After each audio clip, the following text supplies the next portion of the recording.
রাগ করলি সুবহানাল্লাহ বল, বিসমিল্লাহ বল। কথাটা ভালো লাগলো না খারাপ লাগলো? আপনি চিন্তা করেন, বিসমিল্লাহকে কেউ যদি বলে বসে যে বিসমিল্লাহ ভালো লাগে নাই, সুবহানাল্লাহ ভালো লাগে নাই, তৎক্ষণাৎ ওই লোকটা কাফের হয়ে যাবে। যে লোকটা বিসমিল্লাহকে ভালো লাগবে না এটা বলার সঙ্গে সঙ্গে কাফের হয়ে যাবে। রাগ করলা, বল বিসমিল্লাহ, বল সুবহানাল্লাহ। এটা মুসলিম সমাজের জন্য এর চেয়ে বড় লজ্জাস্কর বিষয় আর হতে পারে না। আমরা এখন দেখতে পাচ্ছি যে হয়তো কোনো গণক, সে গণ্ড মূর্খ, তার কোনো জ্ঞান নেই, পাপিষ্ট নরাদম সে, তার এই কথা ভাইরাল হওয়ার পরে এখন কেন আমাদের সবার বলতে হবে রাগ করলা, বল বিসমিল্লাহ, বল সুবহানাল্লাহ।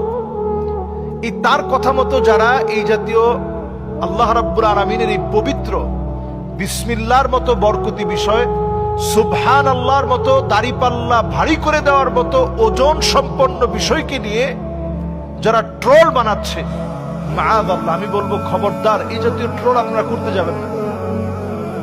একজন গণকের কাছে স্বাভাবিকভাবেই যদি আপনি যান, গমন করেন, নবী আলাইহিস সালাতু ওয়াস সালাম বলছেন, মান আতা কাহিনান আও আররাফান ফাসাদ্দাকাহু বিমা ইয়াকুল ফাকাদ কাফারা বিমা উনজিলা আলা মুহাম্মদ সাল্লাল্লাহু আলাইহি ওয়াসাল্লাম।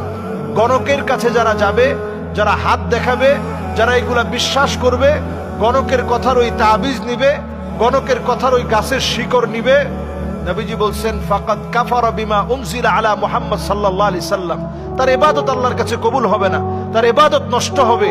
এমন কি ওই লোকটা আল্লাহর কাছে এতটা ঘৃণিত হবে, তার ঈমানটা নষ্ট হয়ে যাবে। ইবাদত নষ্ট হলো, ঈমান ধ্বংস হলো, ঈমান ধ্বংস হলো, ইবাদত নষ্ট হলো, গণকের কাছে যাওয়া।